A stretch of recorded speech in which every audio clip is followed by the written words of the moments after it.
Hello दोस्तों, मैं कन्हैया एक बार फिर से स्वागत करता हूं आप सभी का आपके अपने यूट्यूब चैनल इंग्लिश ज्ञान पे, जहां पे आपको स्कूल, कॉलेजेस एंड स्टडी से जुड़ी टिप्स एंड अपडेट्स मिलती रहती हैं। तो दोस्तों, यदि आप 2022 में बीएड करने की सोच रहे हैं और सोच रहे हैं कि आप एक सेंट्रल यूनिवर्सिटी से करें, तो आपके लिए जामिया यूनिवर्सिटी भी एक बहुत बढ़िया ऑप्शन रहेगा डीयू की तरह ही, क्योंकि जामिया यूनिवर्सिटी भी एक सेंट्रल यूनिवर्सिटी है। और यदि आप जामिया यूनिवर्सिटी की रैंक देखेंगे तो दिल्ली यूनिवर्सिटी से थोड़ी सी अच्छी रैंकिंग आती है जामिया यूनिवर्सिटी की। तो इसलिए ये यूनिवर्सिटी भी बीएड कोर्स के लिए काफ़ी अच्छी है और यहाँ से भी आप बीएड कोर्स कर सकते हैं। और एक बात मैं और कहना चाहूँगा, यदि आप बीएड कोर्स ही करना चाहते हैं 2022 में, तो मैं कहूँगा यही कि आप जितनी भी यूनिवर्सिटीज़ हैं, सेंट्रल यूनिवर्सिटीज़ हैं, उन सभी में बीएड कोर्स के लिए फॉर्म भर सकते हैं एंड भरना भी होगा आपको, क्योंकि आप जब मल्टीपल यूनिवर्सिटीज़ के बीएड के कोर्स का एग्ज़ाम देंगे तो आपको एक अंदाज़ा हो जाएगा कि उस यूनिवर्सिटी में किस प्रकार का पैटर्न रहता है एंड किस प्रकार से क्वेश्चन आते हैं। तो उसका जो एक्सपीरियंस होगा वो आप अनदर जो यूनिवर्सिटी का बीएड का फॉर्म भरा होगा तो उसमें आपको फ़ायदा मिलेगा। लाइक आपने जामिया और डीयू दोनों का भर रखा है, तो जामिया का जो एंट्रेंस होता है वो डीयू से थोड़ा सा पहले हो जाता है। तो जब आप जामिया का बीएड देके निकलेंगे तो आपको जो पढ़ी हुई चीज़ें होंगी थोड़ी सी तो वहाँ पे रिकैप हो जाएगी, थोड़ी सी प्रैक्टिस भी आपकी हो जाएगी किस तरह से एंट्रेंस दिया जाता है। और फिर जब आप डीयू का देने जाएंगे तो वहाँ पे थोड़ा आपको एक्सपीरियंस रहेगा कि जामिया में जो गलती की थी आपने वो आप वहाँ पे नहीं रिपीट करेंगे। तो इसलिए आपको दोनों या फिर जितनी भी यूनिवर्सिटी का आप भरना चाहते हैं तो उन सभी यूनिवर्सिटी के बीएड कोर्स के लिए आप फॉर्म भरिए।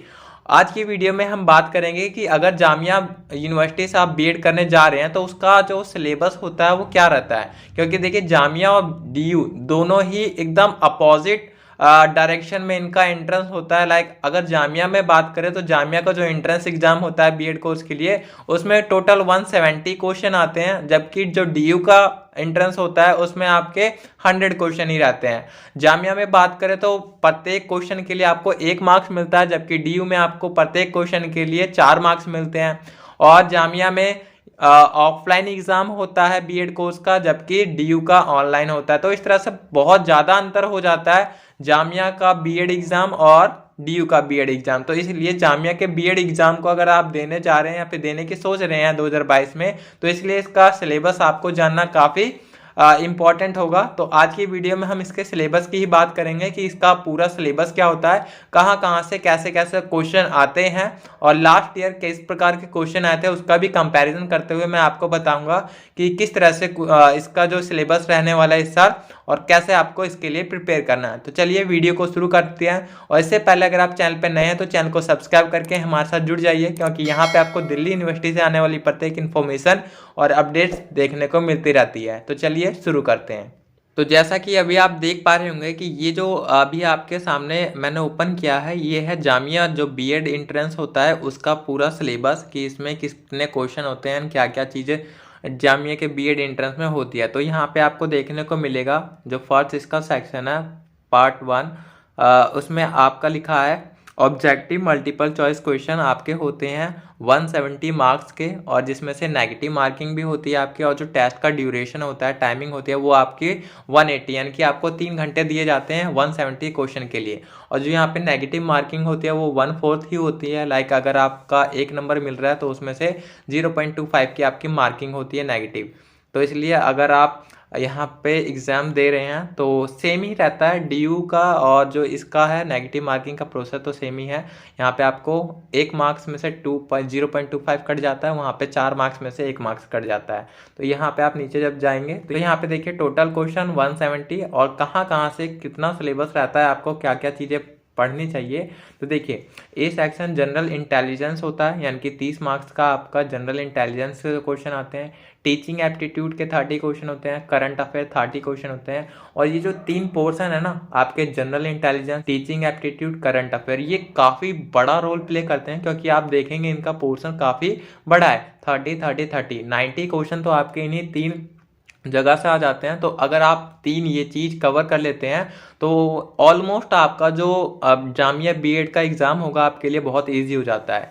करंट अफेयर एंड इसमें भी मोस्ट इम्पॉर्टेंट जो मैं कहूँगा आपको प्रिपेयर करना वो आपका टीचिंग एप्टीट्यूड होता है, क्योंकि एक टाइम पे आप current affair and general intelligence का क्वेश्चन को सॉल्व भी कर लेंगे, क्योंकि वो ज़्यादा हाई लेवल के नहीं होते हैं, बेसिक होते हैं। और मैं आपको बता भी दूंगा, लाइक जब अभी हम प्रिपरेशन स्टार्ट करेंगे जामिया एंड DU की, तो उसमें मैं आपको बताते चलूंगा कि क्या क्या पढ़ना है जामिया BEd के लिए एंड क्या क्या नहीं पढ़ना है और कहाँ से चीज़ें पढ़नी है। तो टीचिंग जो एप्टीट्यूड का इसका पार्ट है, ये बहुत ज़्यादा इंपॉर्टेंट रोल प्ले करता है, क्योंकि टीचिंग एप्टीट्यूड ऐसा है जहाँ पे हर एक बच्चा फंस जाता है, क्योंकि वहाँ पे बच्चे की थिंकिंग और उनका अपना क्रिटिकल माइंड वहाँ पे काम करता है कि वो किस प्रकार से उस सिचुएशन को टैकल कर पाते हैं जैसा उसमें सिनेरियो दिया रहता है क्वेश्चन में।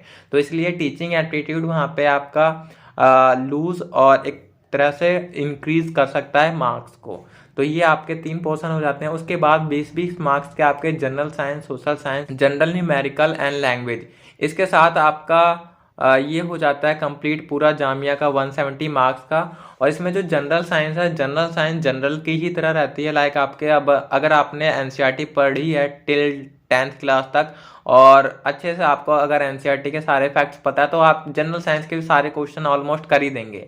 उसके अलावा सोशल साइंस के भी सारे क्वेश्चन ईजी होते हैं, बस उसमें से 1-2 ऐसे क्वेश्चन मिल जाएंगे जो आपने नहीं पढ़े होंगे या फिर जो थोड़ा सा आउट ऑफ सिलेबस रहते हैं। बाकी तो सोशल साइंस सब्जेक्ट से भी आपके नॉर्मल ही क्वेश्चन आते हैं। जनरल न्यूमेरिकल, इसमें जो जनरल न्यूमेरिकल है, लाइक आपका जो मैथ्स रहता है उसमें अर्थमेटिक मैथ्स आती है, लाइक जो DU BEd एंट्रेंस होता है उसमें जो मैथ आती है एंड इसमें जो मैथ आती है वो टोटली अपोजिट होती है। इसमें जो आपको मैथ देखने को मिलेगी उसमें आपका सभी चीज़ दिखेगा, लाइक आपका परसेंटेज, लॉस, प्रॉफिट और जितने भी चीज़ें होती हैं अर्थमेटिक्स में वो सारी चीज़ें आपको देखने को मिलेगी।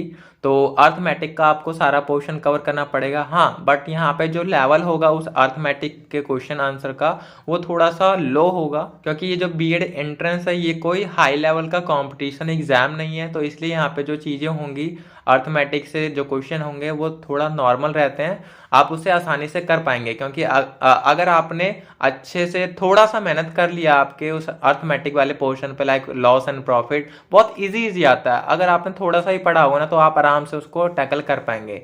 बाकी फिर लैंग्वेज प्रोफिशिएंसी के भी आपके क्वेश्चन जो होते हैं वो आप आसानी से कर लेंगे। तो इस तरह से कुल मिला के मैं कहूँ कि अगर आप थोड़ा सा मेहनत एंड डेडिकेशन के साथ पढ़ते हैं जामिया का, तो आराम से आप 170 में से 150 तक पा सकते हैं। एंड बिलीव मी, मैंने भी लास्ट ईयर जब अपना अटैम्प्ट दिया था तो I got 150 marks, but still I didn't get admission, because जो सीट थी वो 3 ही सीट थी एंड 3 सीट्स पे 20 कैंडिडेट्स का जो होता है लाइक सिलेक्शन होता है इंटरव्यू के लिए, एंड इंटरव्यू के बाद फिर आपका जो भी फाइनल प्रोसेस होता है एडमिशन का वो होता है। तो इसलिए 20 बच्चों में से मेरा नहीं हुआ था, but still I will try it again. और इस साल भी मैं देने का प्रयास करूंगा, देखते हैं क्या होता है इस साल। बाकी जो भी चीज़ें मैंने एक्सपीरियंस करी है वो अपने एक्सपीरियंस के साथ आपके साथ शेयर करूंगा। सो must subscribe with this channel and हमारे साथ जुड़े रहिए। बाकी जो बाकी जितनी भी चीज़ें होंगी मैं आपको टाइम टू टाइम बताते रहूँगा कि क्या कैसे पढ़ना है, और जो भी प्रिपरेशन से रिलेटेड वीडियो होगी वो भी मैं धीरे धीरे पोस्ट करता रहूँगा जैसे जैसे मुझे टाइम मिलता रहेगा। तो यही था आज की वीडियो में। आई होप आपको इसका पूरा सिलेबस समझ आ गया होगा कि आपको क्या क्या चीज़ें कहाँ से पढ़नी है। और इसमें एक चीज़ जो करंट अफेयर है वो मैं बताना चाहूँगा कि करंट अफेयर आपको 6 मंथ का करंट अफेयर पढ़ना है। उसमें भी एक मैं बुक सजेस्ट करूँगा, एजुटेरिया की अर्धमासिक आती है, वो अगर आपने पढ़ ली तो आई होप आपका वहाँ से सारा कवर हो जाएगा। बाकी मैं आपको बता दूंगा जो भी होगा करंट अफेयर कहाँ से क्या पढ़ना है उसके लिए भी। तो मिलते हैं इसी प्रकार की नेक्स्ट वीडियो में, तब तक के लिए चैनल के साथ जुड़े रहिए एंड जय हिंद, जय भारत।